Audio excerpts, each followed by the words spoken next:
이 말씀 그대로요. 사망의 그늘진 골짜기를 다닐지라도 이런 제목을 하는 말씀을 선포하겠습니다. 시편 23편을 본문에 보시면요. 인생을 가리켜서 사망의 그늘진 골짜기로 표현합니다. 성경은 결코 죽음의 문제를 피해가지 않습니다. 여러분, 우리가요. 하루를 살아갔다, 하루를 살았다는 말은요. 우리가 하루 더 죽음에 가까웠다는 말이기도 합니다. 하루길 같은 인생의 여정에서 죽음이 가까이 올수록 서서히 다가오는 죽음의 징조들과도 만납니다. 바로 그런 시간이 사망의 그늘진 골짜기를 통과하는 시간이라고 할 수 있습니다. 팔레스타인에요. 여름이 찾아오면요. 목자들은 양떼를 이끌고 집을 나섭니다. 산골짜기를 지나 높은 산악지대 위에 펼친 초원으로 이동합니다. 높은 고원에 위치한 방목장에서 한철을 보내고 이제 눈발이 흩날리는 겨울이 오면 다시 양떼를 몰고 집으로 돌아옵니다. 근데 그때 이동하는 시기는요, 양들에게 가장 위험한 시기이기도 합니다. 녹아내리는 눈사태를 만날 수도 있고요, 굴러떨어지는 바위도 피해야 됩니다. 또 독풀의 위험도 있고 맹수의 습격도 있고요, 세차게 흘러내리는 강물의 위험도 있고요, 또 거친 산지의 지형 때문에 애를 먹을 수도 있습니다. 이렇게 수시로 어떤 죽음의 위험이 몰아치는 골짜기를 지날 때 어떻게 대처해야 될까요? 지혜로운 목자라면 긴 여행이 시작되기 전에 양들이 이 여행에 좀 적응할 수 있도록 양들에게 일정한 운동을 시킨답니다. 한 장소에 고착되어서 머물기를 좋아하는 양들을 데리고 매일매일 규칙적으로 얼마간의 거리를 이동한다든지 하면 이것은 양들 앞에 놓인 긴 여행을 암시하는 것이 되는 겁니다. 이것을 우리 믿음의 어떤 여정에 적용해 보면 좋겠습니다. 우리가 믿음의 여정, 순례의 여정으로서 이 사망의 그늘진 골짜기를 통과하면서 이 여정에서 승리하려면 첫 번째 사망의 그늘진 골짜기를 지날 준비를 해야 됩니다. 우리의 선한 목자이신 예수님께서는요, 앞으로 다가올 일들과 관련해서 제자들을 그렇게 준비시키지 않으셨습니까? 요한복음 16장에 보면 1절, 예수님은 그때를 이렇게 준비시켰습니다. 내가 이 일들을 너희에게 말한 것은 너희가 걸려 넘어지지 않게 하려 함이라. 주님께서는 제자들이 받게 될 어떤 박해, 그걸 미리 알고 계셨습니다. 이걸 미리 말씀해 주심으로써 준비하게 하셨어요. 여러분, 주님을 따르는 참 교회는 항상 세상의 박해와 어떤 냉대를 받았습니다. 이것은 2000년 전이나 지금이나 앞으로 변함없는 진리입니다. 바울이 이렇게 얘기했죠. 같이 읽어볼까요? 시작. 참으로 그리스도 예수님 안에서 하나님의 뜻대로 살려고 하는 모든 자는 핍박을 받을 것이나. 이 말씀 그대로입니다. 그래서 요한복음 16장 마지막 절에 보시면 세상에서는 너희가 환난을 당할 것이나 기운을 내라 내가 세상을 이겨노라 하시니라 말씀하십니다. 주님께서는 자신의 사랑하는 제자들이 당할 이 여정이 만만치 않은 여행임을 아셨습니다. 그리고 이 여행을 미리 준비시키고자 하신 거예요.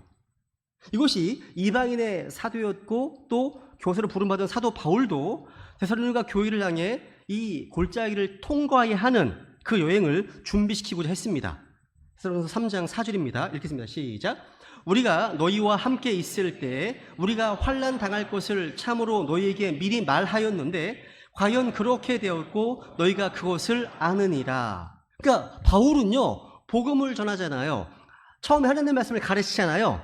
그때부터 환난 당할 것을 미리 말했습니다. 예방주사를 놓은 거죠.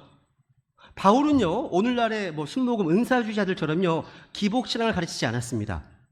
우리 주님께서 미리 우리가 당할 환난에 대해서 말해주셨던 것처럼 사도 바울 또한 구원받은 성도들이 당하게 될 고난과 시련에 대해서 미리 말해주었고 과연 그렇게 되었습니다. 믿음의 여정에 있어서 예방주사를 놓은 거죠. 성경은요, 우리에게 펼쳐질 시험이나 환난이나 시련에 대해서 이상 여기지 말라 말씀하십니다. 이상 여기지 말라고 말씀하시는 거죠. 읽어볼까요? 시작. 사랑하는 자들아, 너희를 단련하려고 오는 불같은 시련에 관하여는 마치 이상한 어떤 일이 너희에게 일어난 것 같이 이상히 여기지 말고 우리에게는요, 야고보서 1장 2절 말씀처럼 여러 가지 시험이 있다 증언하고 있습니다. 여러 가지 시험이 있다고 증언하고 있습니다. 우리가 바른 믿음의 길을 걸어가고 있단 말입니다. 그죠? 이것은 오늘날 건강과 부라고 하는 번영신앙을 강조하는 오늘날의 교회에서 가르치는 것과는 너무나 다른 내용이죠. 그죠? 여러분, 우리 크리스찬들이 걸어가야 될 인생의 어떤 골짜기는요, 사망의 그늘진 골짜기예요. 그래서 이 시편 본문에는요, 사망의 그늘짐이라는 표현으로 이제 어둡다는 뉘앙스를 보여주고 있습니다. 영어로도 shadow of death입니다. 사망의 그늘, 그림자가 드리워진 골짜기란 말이죠. 사망의 그늘진 골짜기. 우리가 인생을 살면서 사망 그 자체가 아니더라도요, 사망의 그림자를 만나기도 하잖아요. 또 이런 그림자들을 통해서 우리에게 다가오고 있는 사망을 느낍니다. 또 다른 누군가의 죽음으로 나의 죽음의 경계를 삼을 수도 있습니다. 혹은 결석과 같은 작은 질병이나 작은 사고 하나에서도요, 우리 앞으로 다가오는 죽음의 실체를 느낄 수가 있습니다. 그것이 모두 죽음을 미리 보여주는 그림자인 셈이에요. 다행히 우리가 어떤 사고를 피할 수 있었다면, 혹은 병이 나았다면, 아, 살았구나, 이게 아니라, 아, 이렇게 죽을 수도 있겠구나, 이렇게 생각하면서 죽음을 준비하는 인생을 살아야 되는 겁니다. 언제 죽음이 찾아온다 하더라도요, 그것이 갑작스럽고 낯선 손님이 방문이 되지 않도록 준비하라는 말이죠. 사실 이 세상에서요, 죽음에 대한 주제를 다룰 수 있는 유일한 사람들은요, 여러분입니다. 저입니다. 성경을 믿는 크리스찬들이에요. 그죠? 여러분, 어떤 종교인들, 어떤 철학자들, 어떤 권력자들, 어떤 과학자들도요, 죽음에 대해서 아는 것이 없습니다. 왜? 죽어본 적이 없잖아요. 죽은 사람은 없잖아요. 그죠? 여러분, 공자라는 분이 있어요. 제가 준비하는 다 사라졌습니다. 항상 사라져요. 뭐 만들어 놓으면. 다 그림이 있는데 없어요, 지금. 공자는요, 죽음에 대해서 제자들이 물었습니다. 제자가, 공자님, 죽음이란 도대체 무엇입니까? 그때 자활 미지생 언지사요. 어찌 앉아서 가지고 내가 사는 것도 잘 모르는데 죽음을 어떻게 알 수 있겠는가? 답했습니다. 실책이 있어요. 논어에 나옵니다. 이것만 아닙니다. 오늘날의 과학은요, 유전공학이 발달하면 인간 생명의 연장에 대한 꿈을 꾸잖아요. 언젠가 죽음마저 정복할 것이다, 죽음도 정복할 것이다, 이렇게 희망을 품습니다. 그런데 여러분, 죽음은요, 질병의 결과가 아니에요. 질병을 극복해도, 암을 극복해도 사람은 죽습니다.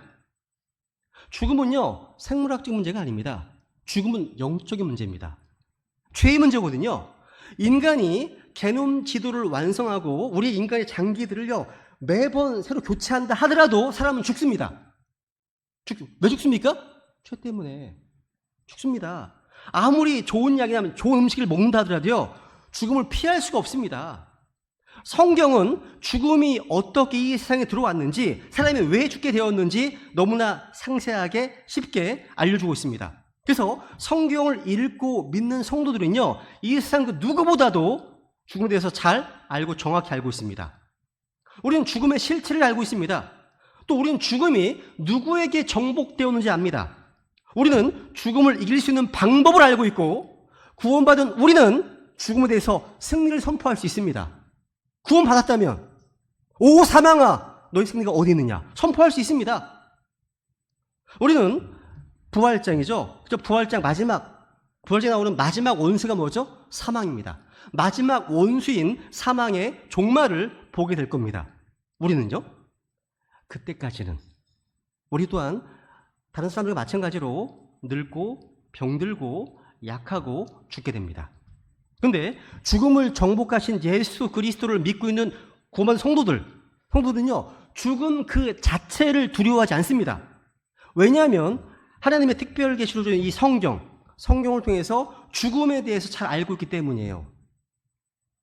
근데 여러분, 이 세상 사람들에게는요, 죽음이 공포의 대상입니다. 알지 못하는 겁니다. 알 수 없는 어떤 거잖아요. 두렵죠, 그러니까요. 그죠? 그런데 구원받은 성도들에게 죽음은요, 이 진리의 말씀 안에서 환하게 드러나 있는 분명한 겁니다. 여러분 아시잖아요. 이게 엄청난 이게 특권 아닙니까? 특권이잖아요. 여러분 요한복음 16절 시작. 하나님께서 세상을 이처럼 사랑하사 이것은 누구든지 그를 믿는 자는 멸망하지 아니하고 영존하는 생명을 얻게 하려 하심이라. 이 영존하는 생명, 영원한 생명을 얻은 우리에게요, 육신의 죽음은 두려움이 아니라 성경은 오히려 유익하다고 말씀하십니다. 죽음은 유익한 거다. 죽음이 개인, 나에게 뭔가 얻어지는 거래요. 그죠?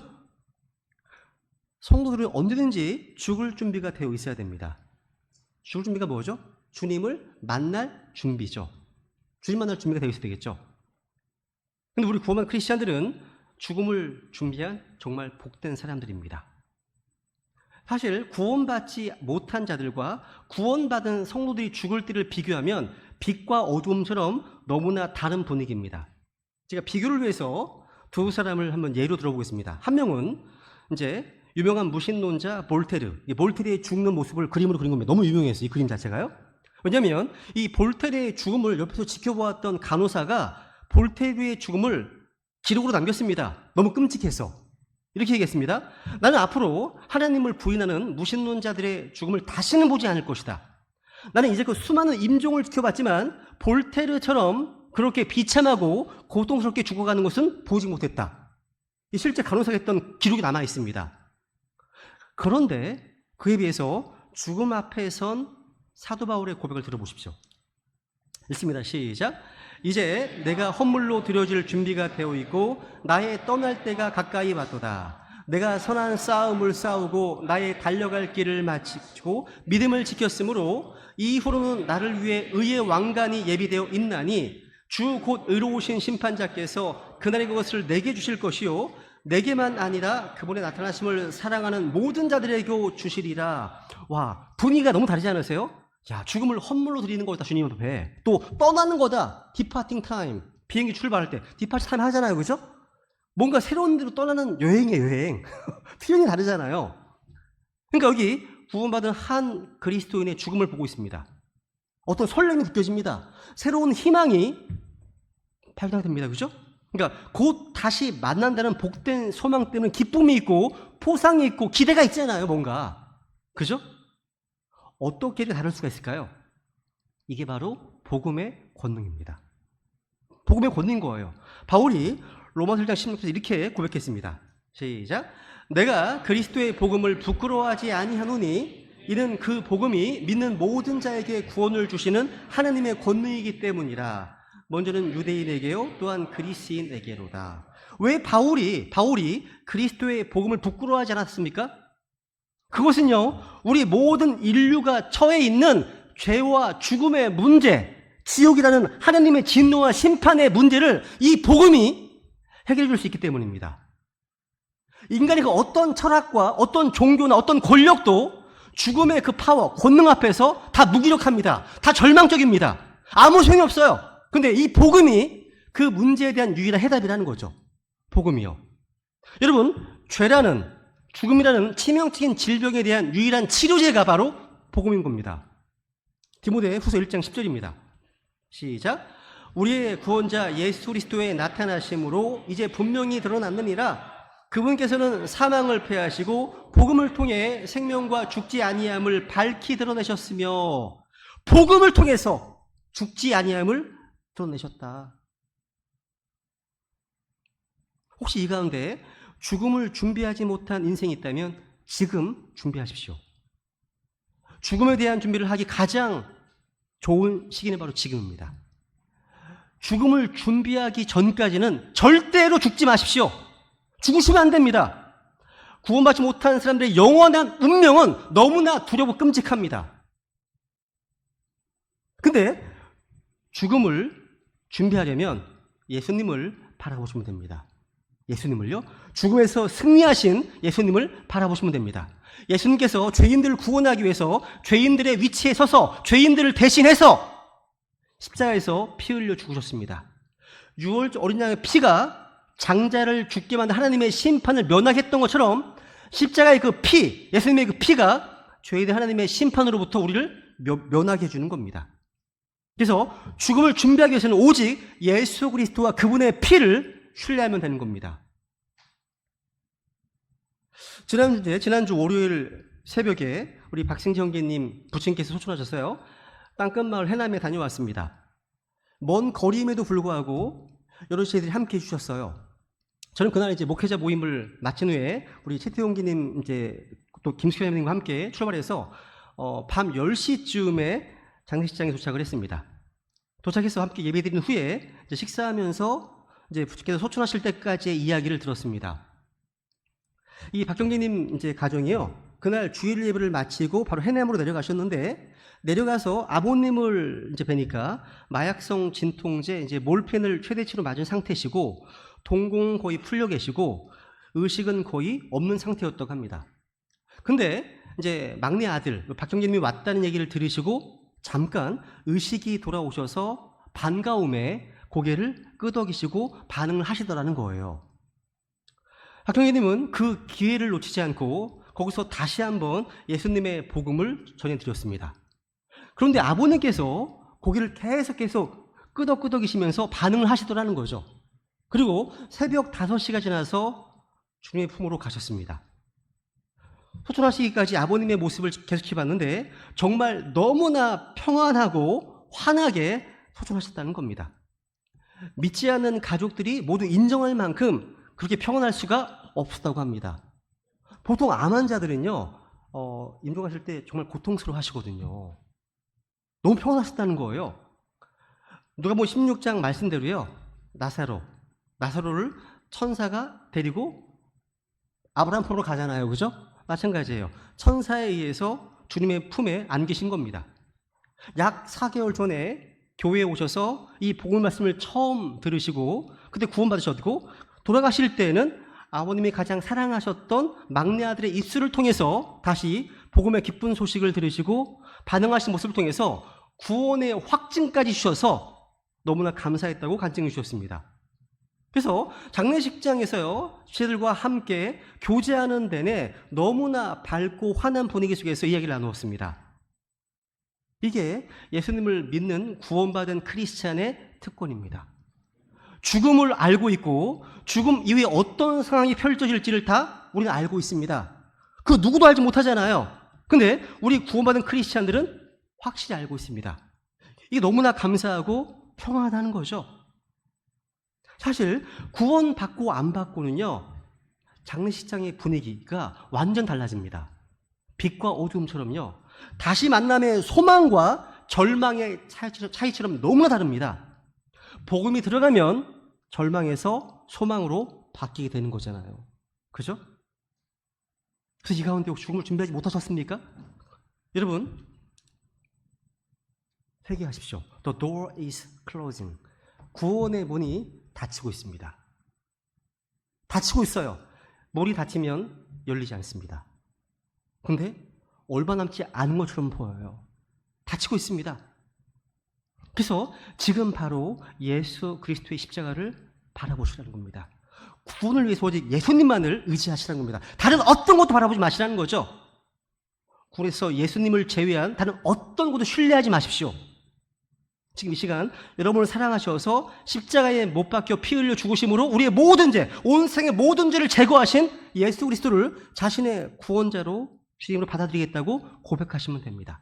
그 믿음의 결단이 죽음을 준비할 수 있는 것이고요, 이 죽음의 문제로부터 자유 얻을 수 있는 겁니다. 결단이요. 두 번째로요, 이 여정에서 승리하려면요, 사망의 두려움을 이해할 수 있어야 됩니다. 시편 기자는 이 사망의 골짜기를 지날 때 해악을 두려워하지 않는다고 고백했습니다. 근데 이 말씀은 결코 성도들이요, 어떤 살아가는 인생의 골짜기에 해악이 없다는 뜻이 아니죠. 두려움이 존재하지 않는다는 뜻도 아닙니다. 해악이 있을 수도 있고 두려움도 분명히 있습니다. 근데 그것을 극복할 수 있다는 거예요. 여기서 제가 생각해 볼게요. 여러분, 우리가 먼저 사망의 골짜기에서 만나게 되는 두려움의 정체가 무엇인지 이해할 필요가 있습니다.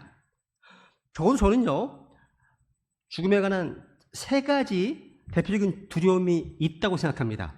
이게 뭐냐? 첫 번째는요, 상실의 두려움입니다. 이게 뭐냐면 사람들이 왜 죽음을 두려워할까요? 죽음이 모든 것을 앗아가기 때문입니다. 죽음은요, 사랑하는 사람을 앗아갑니다. 시간을 앗아갑니다. 재능을 앗아갑니다. 내가 소유한 것들을 다 앗아갑니다. 사람의 그 모든 가능성과 꿈을 다 앗아갑니다. 다 앗아가는 거예요. 여러분, 역사상 아주 유명한 부자가 죽었을 때요, 한 기자가 그 부자의 변호사에게 이런 질문을 던졌다고 하죠. 재산을 얼마나 남기셨습니까? 변호사의 대답은 무엇인지 아십니까? 다 남기셨습니다. 답변이 다 남기셨습니다. 이거였습니다. 즉 아무것도 가져갈 수 없습니다. 모든 것을 남긴 거죠. 모든 것을 잃어버린 겁니다. 그러니까 죽은 자의 편에서 보면요, 죽음은 모든 것을 잃어버리는 상실의 순간입니다. 그 사람들은 그 상실을 두려워하는 겁니다.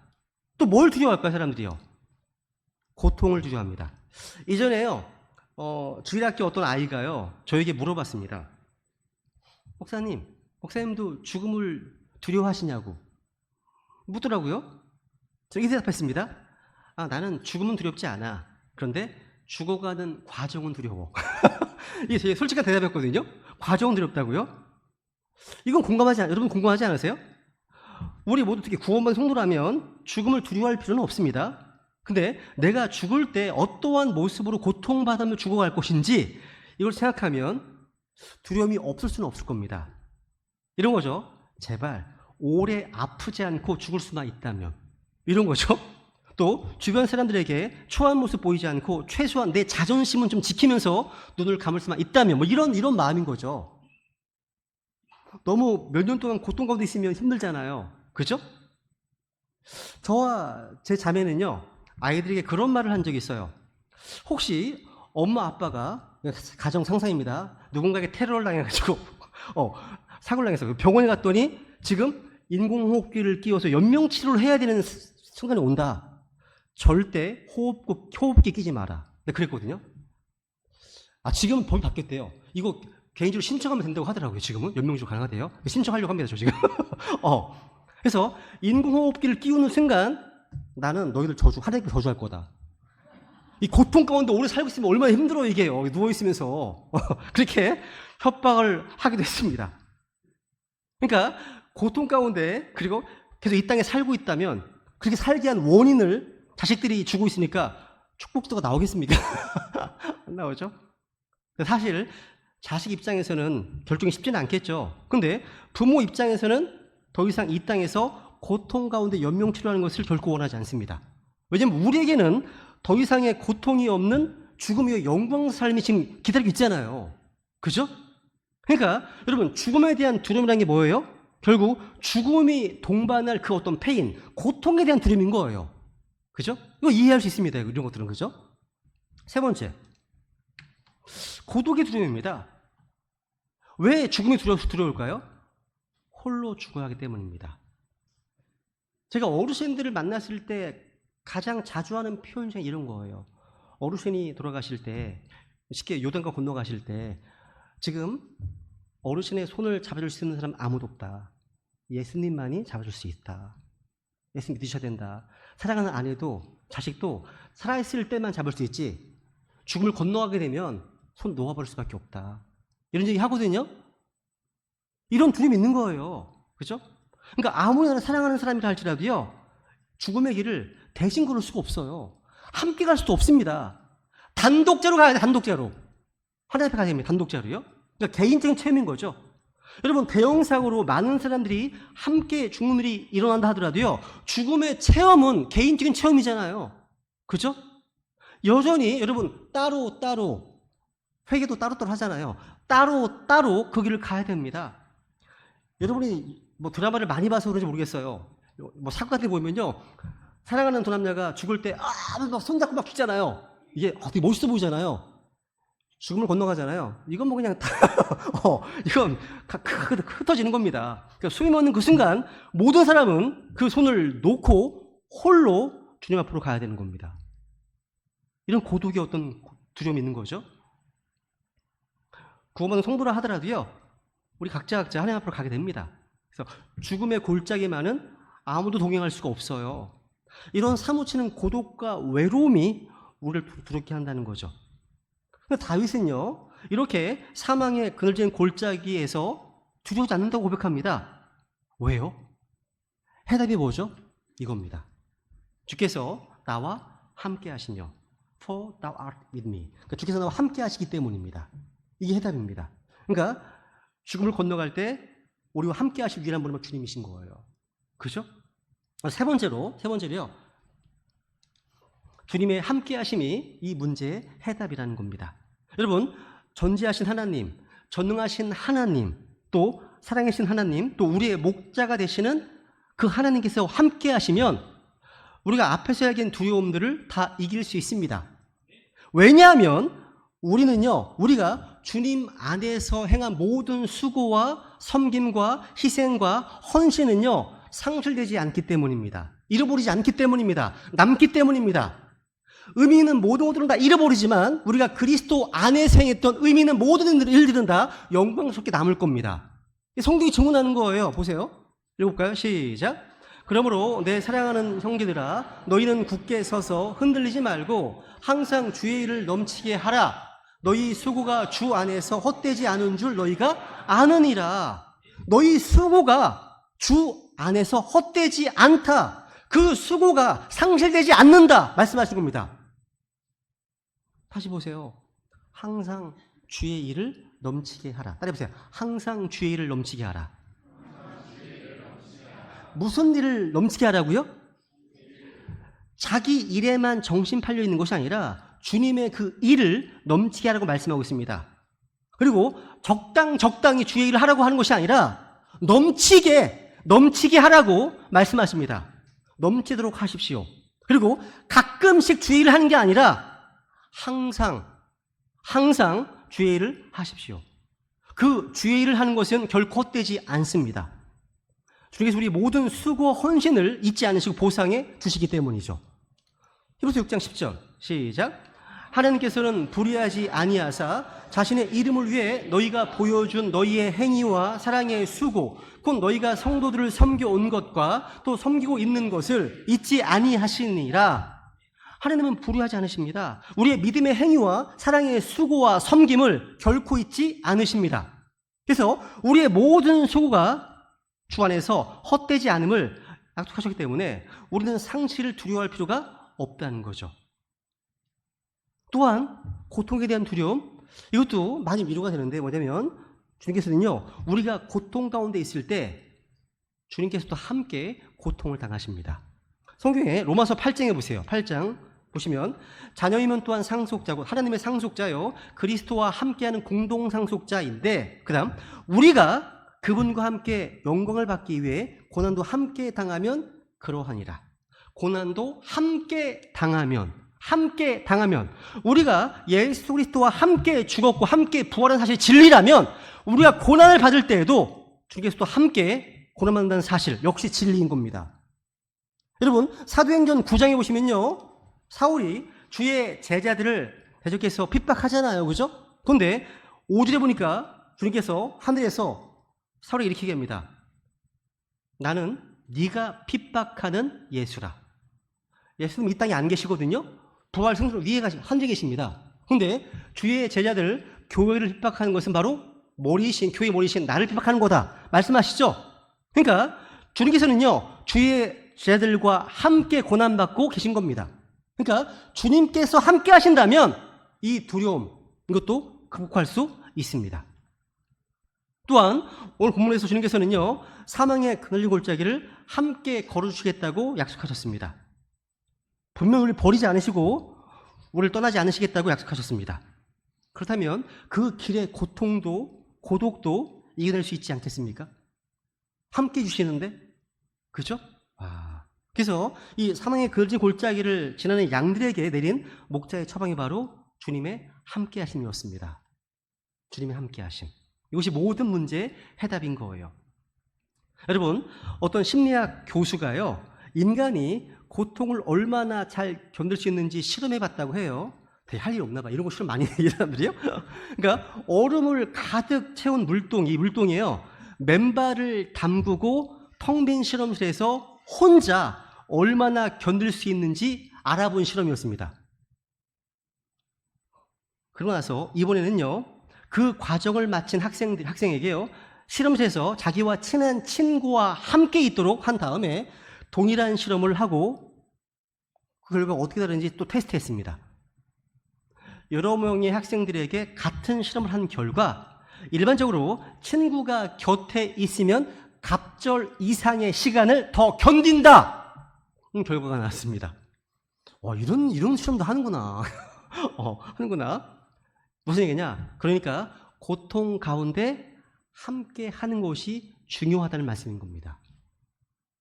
여러분, 다른 지체들의 고통을 해석하려 하지 말고 지체들과 고통을 함께하는 친구가 되어주라는 겁니다. 이런 고통의 골짜기에 대비해서 이 골짜기를 함께 지나면서 이제 인생의 애환을 함께 나눌 수 있는 이 교제권에 참여하는 것 정말 중요합니다. 그래서 우리 교회에서는요, 뭐 주일 예배, 뭐 성역 공부 이런 것만큼이나 소그룹 모임도 또 강조하잖아요. 뭐 로컬 모임이든 청년부 모임이든 뭐 갈래 모임 등등, 그죠? 왜 그렇습니까? 주일 예배에만 참석하고 이런 소그룹 모임에서 교제를 나누지 못하면 어두운 골짜기를 통과할 힘을 충분히 얻지 못하기 때문입니다. 그러니까 고난의 시간을 겪다 보면 믿음의 지체들과 함께했던 교제의 중요성이 확인이 드러납니다.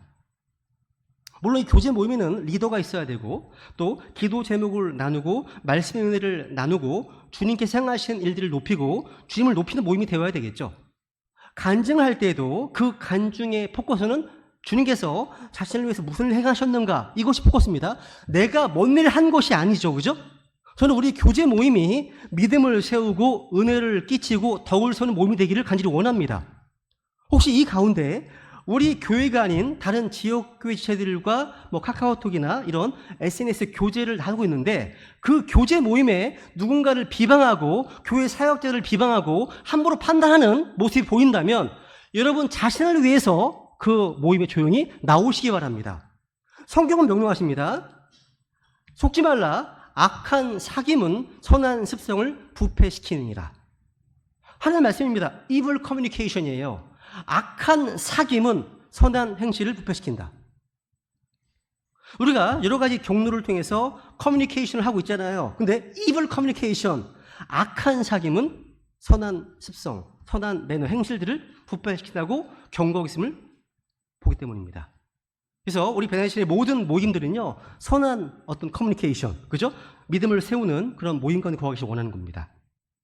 우리가 그냥 교회 지체들과 함께 하는 것만으로도 우리에게 고통을 함께 견딜 수 있는 힘이 생기고 더 나아가 그 고통을 이길 수 있는 힘이 있다면 여러분 전지전능하시고 또 살아계신 하나님께서 함께 하신다면 더 말해 무엇하겠습니까? 하나님이 함께 하신다면 어두운 어떤 골짜기, 차가운 삶의 골짜기를 지난 우리에게 주님이 함께 하심이 얼마나 큰 위로가 되는지, 얼마나 큰 힘이 되는지 말할 필요가 없다는 거죠.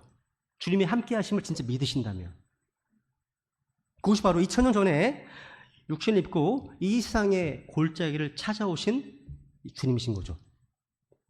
그분의 이름은 바로 누굽니까? 예수님이십니다. 구원자시죠? 그분은 바로 임마누엘. 임마누엘 뭡니까? 우리와 함께 하시는 하나님이라는 뜻입니다. 예수님께서 아주 짧은 지상 생애를 마치시고 이 땅을 떠나시기 전에 우리에게 위로자 성령님을 보내주시겠다고 하신 이유가 뭡니까? 우리를 혼자 두지 않으시려고 했기 때문입니다. 너무 감사한 거 이게요. 우리는 혼자가 아니에요. 혼자가 아닙니다. 보세요. 읽습니다. 시작. 곧 진리의 영이시라 세상은 그분을 받아들일 수 없나니 이는 세상이 그분을 보지 못하고 알지도 못하기 때문이라. 그러나 너희는 그분을 아나니 이는 그분께서 너희와 함께 거하시며 너희 안에 계실 것이기 때문이라. 내가 너희를 미루 없이 버려두지 아니할 것이며 너희에게로 오리라.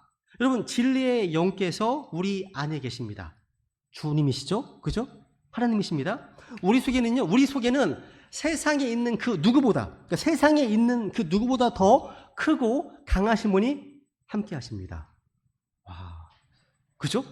주님께서는요, 우리 안에 거하신다는 사실, 그만으로도요, 사망의 골짜기를 지나갈 때 승리할 수 있습니다. 그 하나만으로도요. 여러분, 우리나라는요 5,000년 역사학 기간 동안에 약 950번 정도의 전쟁을 겪었습니다. 그렇죠? 그러니까 계산해 보면 약 5년마다 한 번씩 전쟁을 한 겁니다. 엄청 많이 했죠. 그런데 최근 한 70년 넘게 전쟁을 안 했어요. 왜 그럴까요? 우리나라 땅 안에 주한 미군이 주둔하고 있기 때문입니다.